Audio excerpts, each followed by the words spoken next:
It only happens about twice every 10 years that we celebrate the Feast of the Transfiguration on a Sunday. It's always on August the 6th. But the church makes sure that we hear the proclamation of the Transfiguration every year because it's always proclaimed on the second Sunday of Lent. Which means that if it's that often presented to us, there must be some reason why it is presented every year. I personally think that it's actually a paradigm of discipleship, a paradigm of Christian living. Mount Tabor is a very high mountain which rears up in the plain in the north of Israel. I was fortunate to be able to go there once and to go to the top. And there's a church there, of course, dedicated to the Transfiguration. But it's very steep. I went by automobile. Jesus and the disciples did not go by automobile. They climbed. They persevered with him to the top, which to me is sort of an image of the Christian life.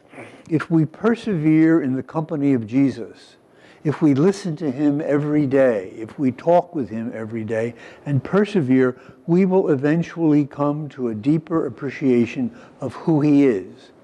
He will be revealed to us as he was revealed by the voice of his Father, "This is my Son." Or in other words, as we would say, "This is me, God with you, God with us." And I think that's why Peter wanted to pitch a few tents up there, because this was must have been a wonderful experience. The peace and quiet of the mountaintop, the presence of the Lord and the presence of his Christ. He said, let's hang in here for a while. This is nice. But the Father says, "Listen to my Son." And what did the Son say?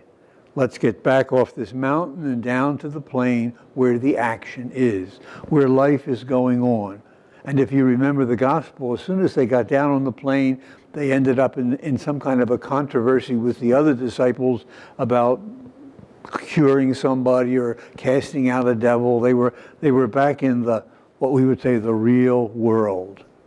And that's a paradigm of the Christian life, I think, because we all live in the real world. But we gather, in a sense, on the mountaintop of Sunday to experience the presence of Christ in the proclaimed Gospels and readings, and in the very tangible presence of Christ in the Eucharist of bread and wine. And many of us probably are not looking forward to getting off the mountain on Monday morning, right? The real world. But we have to go down. We have to leave here. I think that's one of the reasons why in the old Mass, before they revised the liturgy, what the priest said at the end of Mass was, "Ite missa est." Go, you're sent. It wasn't the Mass is over, it's go, you're sent out into the world. And that's exactly the paradigm here. The experience of Jesus in prayer, in silence, in the scriptures, in the Eucharist, and then we're sent. We're sent out into the world to experience Christ in the faces of our brothers and sisters, and to be Christ in the face of our brothers and sisters. To carry him into the world, for that's why he came. To lead us to the Father. The Son who knows the Father best leads us back to the Father. So, Sundays are nice, but Monday mornings always come.